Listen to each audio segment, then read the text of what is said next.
Patroli hunting yang dilakukan oleh anggota Hunter Polrestabes Palembang pada Daluari balik lagi membuah hasil, di mana sikap pengendara motor berinisial OR warga perumahan Top Amin Mulia diamankan karena sudah kedapatan gawak parang. Benda yang berbahaya tersebut oleh tersangka diselip ke jero jaketnya. Oleh petugas tersangka diamankan ke Polrestabes Palembang. Pas dimintai keterangan di ruang SPKT Polrestabes Palembang, tersangka ngaku parang tersebut digawanya buat jago dalu di tempat variasi mobil. Dan rutim Hunter Charlie 01 Ibda Rudi Hartono ngatoke pas diaman ke OR kodak berusaha lari ke diri, namun tersangka tidak berkutik pas anggotanya berhasil ngaman ke. TSK ini pas kami patroli hunting di Dekranasda, pas papasan dia mencurigakan, kami putar arah langsung kami kejar. Jadi di jalan Dekranasda ini. Apa yang ditemukan, Bang?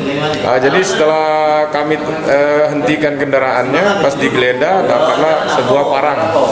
Satu buah sajam berupa parang di dalam jaket warna hitam. Selanjutnya, Bang?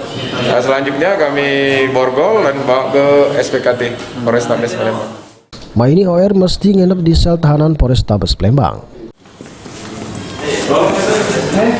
Ya, mau makan lagi ya? Irawan, PAL TV.